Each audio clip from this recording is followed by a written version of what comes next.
കണ്ണൂർ അയ്യൻകുന്നിൽ ജനവാസ മേഖലയിൽ കാട്ടാന ഇറങ്ങി. പ്രദേശത്തെ റബ്ബർ തോട്ടത്തിൽ കൊമ്പൻ നിലയുറപ്പിച്ചിരിക്കുന്നു.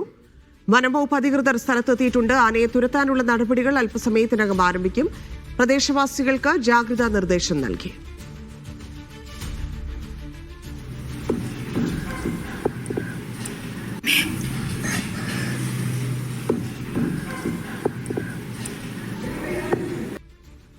ദൃശ്യ പുതിയടുത്ത് ചേരുന്നു. ദൃശ്യ, ആന ഇപ്പോഴും ആ പ്രദേശത്ത് തന്നെ ഉണ്ടോ? എന്താണ് വനംവകുപ്പ് ഇന്ന് നടപടിയിലേക്ക് കടക്കും?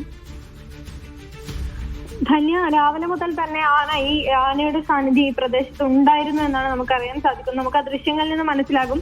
ആന ജനവാസ മേഖലയിലേക്ക് ഇറങ്ങി വീടുകൾക്കിടയിലൂടെ പോകുന്ന ദൃശ്യങ്ങളാണ് നമുക്ക് കാണാൻ സാധിക്കുന്നത്. എന്തായാലും ആനയെ തുരത്താനുള്ള ദൗത്യം ആരംഭിച്ചിട്ടുണ്ട്. അയ്യൻകുന്ന് പഞ്ചായത്തിലെ ജനങ്ങൾക്ക് ജാഗ്രതാ നിർദ്ദേശവും നൽകിയിട്ടുണ്ട്.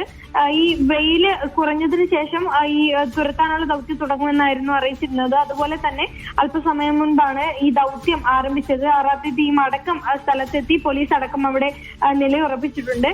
ഈ അയ്യൻകുന്നിലും രാവിലെ മുതൽ തന്നെ കരിക്കോട്ടക്കരി അയ്യൻകുന്ന് ഈ അങ്ങാടിക്കടവ് ഭാഗത്തേക്കൊക്കെ തന്നെ ആനയുടെ സാന്നിധ്യം ഉണ്ടായിരുന്നത്. എവിടെ നിന്നാണ്, ഏത് വനമേഖലയിൽ നിന്നാണ് ഇറങ്ങിയത് എന്ന് ഈ സമയമായിട്ടും വ്യക്തമായിട്ടില്ല. ഇത് കൂടാതെ തന്നെ രാവിലെ മുതൽ തന്നെ ഈ ഭാഗത്തൊക്കെ തന്നെ ആന ഉണ്ടായിരുന്നു. ഈ ഒരാന മാത്രമാണോ അല്ലെങ്കിൽ മറ്റൊരാന കൂടി ഉണ്ടോ എന്നുള്ള കാര്യത്തിൽ വ്യക്തത വന്നിട്ടില്ല. എന്തായാലും ഈ ദൗത്യം ആരംഭിച്ചിട്ടുണ്ട്. ജനങ്ങൾക്ക് ജാഗ്രതാ നിർദ്ദേശം നൽകിയിട്ടുണ്ട്. ജനങ്ങളെ ദൂരേക്ക് ഈ പ്രദേശത്തൊക്കെ തന്നെ നമുക്ക് ആ ദൃശ്യങ്ങൾ കാണാൻ സാധിക്കുന്ന പോലെ അടുത്തടുത്തായി വീടുകളുള്ള സ്ഥലമാണ്. അതുകൊണ്ട് തന്നെ ജനങ്ങളെ അവിടെ നിന്ന് ദൂരേക്ക് മാറ്റിയിട്ടുണ്ട്. എന്തായാലും ഈ പോലീസും ഈ RRT സംഘവും അടക്കം ഈ ദൗത്യം തുടങ്ങിയിട്ടുണ്ട്. ധന്യ. ശരി ദൃശ്യ.